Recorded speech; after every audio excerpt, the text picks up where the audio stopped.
Welcome in, ladies and gentlemen, to another edition of the On the Pony Express podcast. I am Billy Embody. We talked to you guys yesterday about George Kliavkoff visiting SMU. The commissioner of the Pac-12 on the ground in Dallas was going to be in attendance for the SMU Temple game Wednesday night, which ended up being win for the Mustangs over one of the league's top schools. And I just want to kind of share some of the initial feedback and some of the intel around where things stand coming off the visit. Traded some late night texts with some sources. Multiple people are telling me that, to whittle it all down to something very simple, everything went really well on the visit to campus. George Kliavkoff was joined by several Pac-12 officials to check out SMU.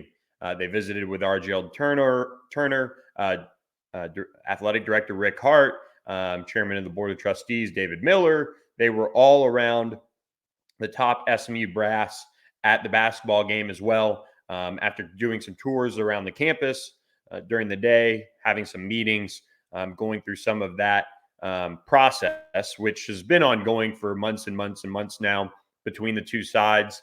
As we've reported, at multiple points, this has been an ongoing discussion with SMU, Pac-12, Big 12, ACC. And coming off of this visit, it looks like a strong possibility that SMU is indeed headed west to join the Pac-12. We haven't been given any indication that a formal invitation has been doled out. I still think a lot of that hinges on media rights negotiations that are ongoing with the Pac-12 and different media partners. We discussed those, but to kind of rehash, streaming is a huge component of this. And, one source reiterated to me more than ever, if you're going to go into that streaming part of it, you have to have inventory. You can point to the NHL giving ESPN Plus plenty of inventory when they picked up that aspect of the deal. Now you look at Amazon entering the mix. They need inventory as they potentially to streaming. That's been the rumored partner on this for the Pac-12 in a large sense. So if you're going to go in that direction, you need more schools. And that is why it's becoming apparent that the Pac-12 is at least going to invite two schools to join. The favorites to do that or to be those picks are SMU and SDSU, San Diego State, of course, giving them a foothold in the Southern California and Dallas-Fort Worth TV markets. But I'll say this, when it comes to streaming, it's a little bit different, of course. You're almost not as concerned as much with TV sets as much as you are with inventory from the schools themselves and the number of events that you can bring to the table, which would then get people to, of course, watch on your platform, whether that is live or whether that is by replay as well. And one thing that we saw when SMU is a part of ESPN Plus, and they did this when Sonny Dykes and that video staff was here, is kind of a behind the scenes. I think it was the Hilltop, week by week. And when it comes to streaming and some of those things, I think that is something that's valuable that you could look at the Pac-12 kind of bringing back a little bit more. They have the Pac-12 network. They have some of these resources in place to do some of that. I think when you look at trying to piece this all together, I think in-house content is something that you're going to want if you're a media partner in this deal with the Pac-12, and to do it in a repackaged way than what the Pac-12 network tried to do. But it comes down to football, and it comes down to football games. And the Pac-12 certainly needs at least two more schools involved in this next media rights deal. This is going to be, I think, something that could move relatively quickly. And what I mean by that is I would categorize this as if the Pac-12 could agree to a new media rights deal, which would involve two new schools. If they could agree to that deal within the next weeks, I would say that would be moving relatively quick. When you have this line to walk with two new schools potentially coming on board, them having to get their exits involved in order, not necessarily for 2023 or anything like that, but just the timing of all of it. There's a lot of balls in the air in terms of juggling that. But I will say that when you look at how they're going to get this media rights deal done, that is what needs to take priority, is having those schools, at least on paper, in the mix for this TV contract. And I'm sure obviously lawyers can work out something where, if they aren't involved, in the deal in the end, it's, null and void or something like that. But they have to get all the schools involved agreed to, and come up with that number, and come up with what this deal looks like, which would heavily involve Amazon from what we're kind of hearing. So when it comes to that timing, I'm not trying to put that in stone that quickly is going to happen, because if there's one thing we've learned about the Pac-12 media rights negotiations, is that they've been anything but quick. We've said for a while that we didn't expect them to move quickly. Back in August, people were saying by the football season they needed to have it done, and then it was by signing date. And well, these things just haven't moved quickly, and I think that's why we've seen them turn the heat up more so on adding two schools and taking priority to get those schools involved, because they see where these negotiations are going as far as what the media partners will want, and that is inventory. And so when you look at SMU and SDSU, how do they get them in with the media rights deal, and how do they get them into the conference? It's kind of two separate things that have to happen at the same time in this sense, which is difficult to do. So it could very well be something that leaks out that SMU and SDSU are going, and then they'll finalize the media rights deal in the coming weeks. And then a formal announcement would come far beyond that. We've seen a lot of the formal announcements for these moves, take a little bit of time to, be put together. But I would say if we don't see a move being finalized in the next 2 to 3 weeks, then it's going to maybe set off some red flags. Is okay, what is going on? They have what they're needing, which is two schools that want to be in, inventory in place. If that doesn't happen, is there anything going on behind the scenes? Are the Big 12, is the Big 12, trying to, figure out if SMU is a school that they do need to, in fact, go after to stop the Pac-12 from entering the state of Texas? That's something that, we reported it on 3 on Wednesday, being a piece of this. And it's certainly in the back of the minds of the Pac-12 leadership, or the Big 12 leadership, that if the Pac-12 can get into Texas, how does that help recruiting for them? How does that help their overall brand? Obviously, the Big 12 does have that strong foothold in the state, but they've already allowed the SEC now to take the two flagship schools, and they're, on the verge of, losing another school that does have a strong bit of history in this state as far as the football school goes. So it's going to be something that's very interesting to see. I will say this: I was talking with a source about this either Tuesday or Wednesday, and there's a thought that SMU would not need a partner to kind of keep number of teams even, or whatnot, when it comes to joining the Big 12. It would be just a move that can just happen without a partner. So I think that's something to keep in mind when it comes to the Big 12. I'm not saying that SMU would be a one-off ad, or if it's even trending that way. I think there are a lot of things that have to happen for that to get to that point. But I don't think with the Big 12 you'd see any sort of public display like we saw with the Pac-12, because of that long history of the Big 12 and SMU talking.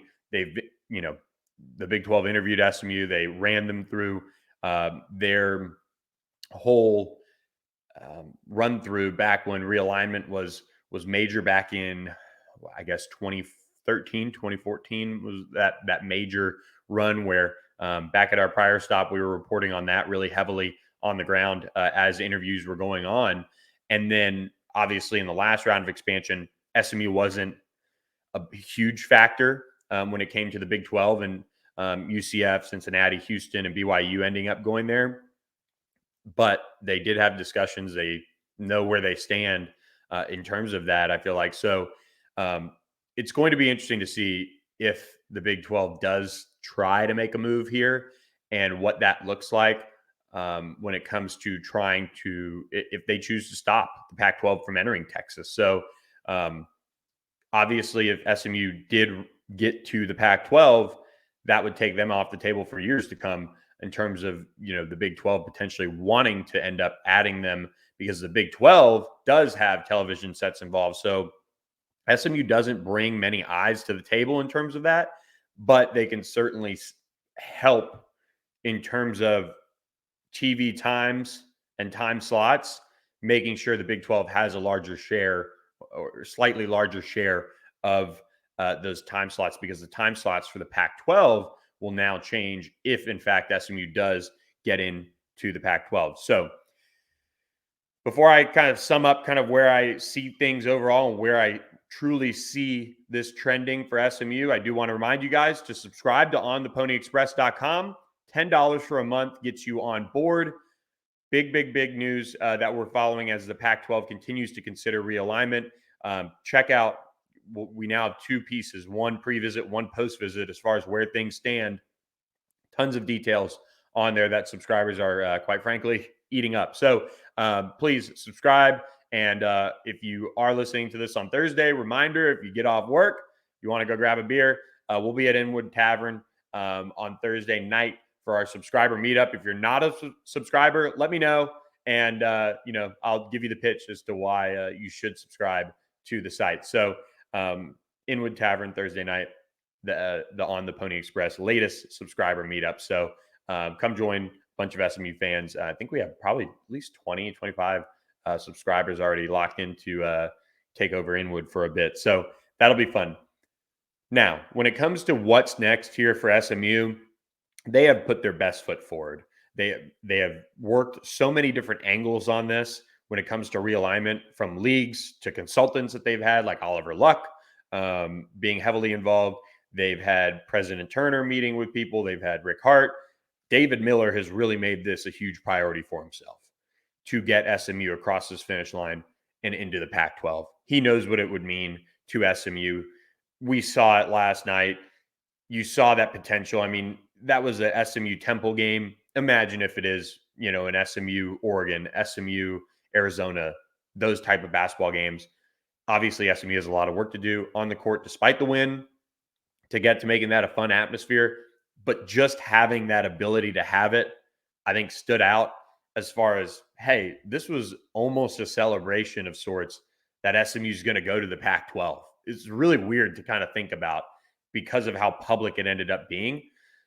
And if it doesn't happen, I mean, obviously you go back to the drawing board and things, I feel like, would really have to fall apart here, or something big, some other monumental shift in college athletics would have to happen to kind of stop this progress that SMU has made. So just keep that in mind as far as a qualifier, I guess. But SMU sits in a terrific spot right now. They have invested so much into facilities and their athletics department programs to be poised to make this step into a bigger league and one at a higher level, and to have them be in kind of a seamless transition. And what would only change is travel, which of course would be interesting to see how that works out. But money into the athletic department, and eyes overall on the university would obviously change. And I think this would really revitalize, if there are any not any, but if there, for the casual fan out there, you have moments across covering SMU. And of course, I went to SMU, so very much have friends and people that are concerned about SMU in my life. And this is one of those moments where my phone has not stopped blowing up, and people are excited. People are texting. People go to the game last night, on Wednesday, when they didn't really, need to go. And in that sense, they haven't had that in their back of their mind to go, but because the Pac-12 commissioner was there, people ended up going. So it's pretty cool to see that type of excitement. And I think it's a precursor to, if this move does happen, the type of excitement we're going to see around the SMU program, both football, basketball, multiple different levels here. I mean, people, love the idea of planning all those trips out west, see some different places and things like that.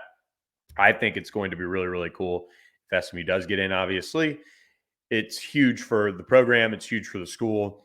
And right now, what I can share with you guys as far as my gut feeling on this is I do think it moves relatively quickly. And I've been kind of hesitant to say that. And, throughout my reporting of this, I've been pretty adamant that things are moving slow for the Pac-12 when others might, be saying they got to get on this. So they are getting on it and they are going to move quickly. It hasn't been that way for the Pac-12. And quite frankly, talking with people, it's because of just kind of the position the Pac-12 has put themselves in with their TV rights negotiations. And they've done this over the past few years. I mean, if there's a concern with the Pac-12 as far as going there, it's how they've managed their TV partnerships and media rights. It's kind of been a train wreck. To be branded as Pac-12 After Dark and empty stadium picks, it just kind of is rough, for the league. And I feel like that does speak to the overall interest out there. For the most part, I think Oregon is one that stands out as, a place that really wouldn't be included in that. I think, Wazoo and UW are kind of apart from that. But other than that, I mean, there are some schools that really struggle as far as interest. And part of it's on the field play, and part of it's just overall, just, kind of apathy. But this would be a win for SMU. This is a moment in SMU history that if it gets across the finish line, people will remember. And I think it would be that final kicking down the door of putting the past behind you. And we've seen SMU embrace the past, which is really, really important. But now it's that charting of the course to what could very well be a truly relevant and high level athletics department and programs and sports, because it is so vital now to be in a Power Five conference. And SMU has played its cards this round very, very well.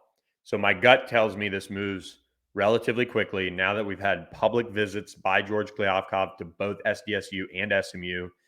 They've been blown out of the water. It's not been a secret. SMU did very well on the visit. And I feel like now they've got to put that nail in the coffin as far as media rights goes. I do think it moves quickly. And then from there, they'll get into negotiations as far as exit and, the future. But coming off the visit, everything I'm hearing, I would say it's a very strong possibility SMU has made its mark and will be in the Pac-12 at some point. How all that works out, I'm not there yet on as far as what it would look like, but it's trending very much in the right direction, which is all you can ask for if you're an SMU fan. So with that, guys, just kind of wanted to run down some of the things I was hearing for you guys coming out the visit. We will have our latest spring football position preview podcast on Friday as well. And we'll try to fit in some mailbag questions if I haven't answered them between the last two podcasts. Most of them are realignment related. So please subscribe to our YouTube channel. Thank you, guys. We have hit 500. We have crossed that mark. Now let's keep going. Let's get this thing to 1,000 and keep growing this. It's been a lot of fun putting this channel together and seeing it grow. And I'm excited for what's next with it. So please keep subscribing to ontheponyexpress.com. $10 a month gets you inside scoop you won't get on the YouTube channel. Appreciate all you guys who have done that. We've seen a bunch of people sign up in the last few days. So welcome to the site. Appreciate all you guys who listen out there, and looking forward to seeing a lot of friendly faces tonight at our subscriber meetup. So thanks for listening to this edition of the podcast, and we will catch you guys next time.